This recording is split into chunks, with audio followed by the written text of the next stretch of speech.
Today guys, tuturuan ko kayo kung paano maayos yung mga black screen kasi dahil doon sa factory settings, accidentally nyo click yung, ito siya guys. Tingnan natin ha. Yan. Dito yan siya nagagaling guys. Ito yung, dito sa panel settings. Yan. Then, ito. Yan yung na-accidentally pindot nyo. Once na kasi mapo-forward nyo yan, magba-black screen yan siya guys. Tingnan nyo. Pipindutin ko yung forward. Yan.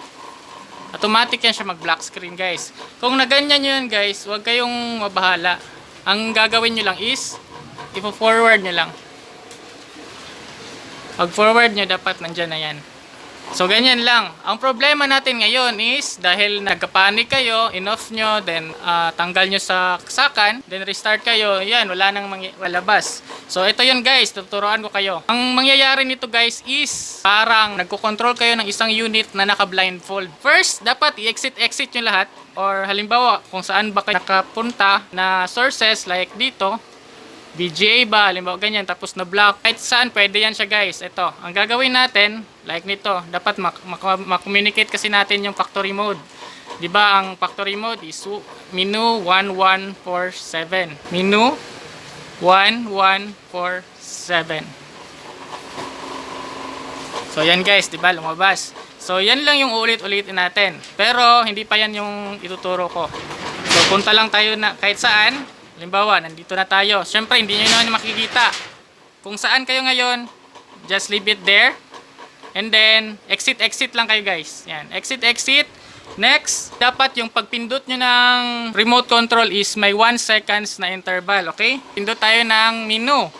At 1147 for an interval of 1 second. Menu, 1147. Okay?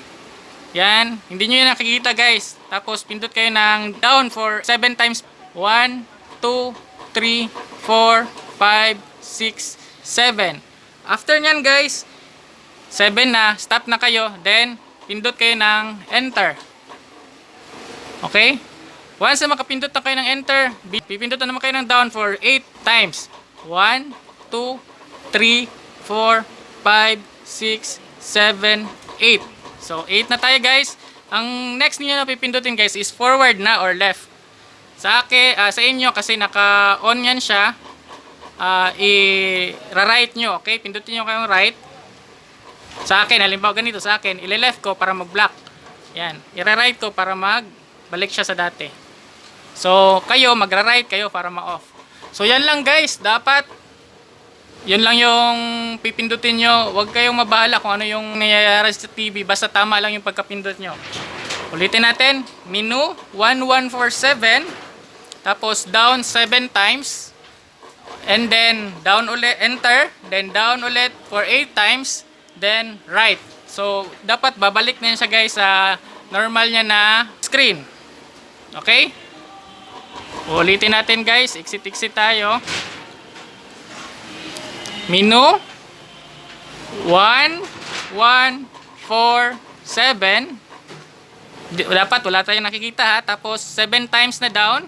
1, 2, 3, 4, 5, 6, 7. Tapos enter.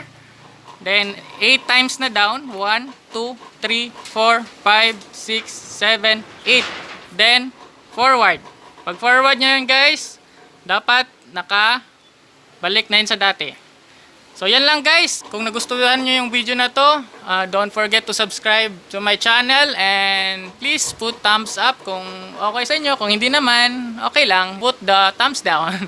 So comment kayo guys kung okay na. Kung wala pa rin, just try and try guys. Talagang babalik yan. Ganun din yung nangyari sa akin. Bye!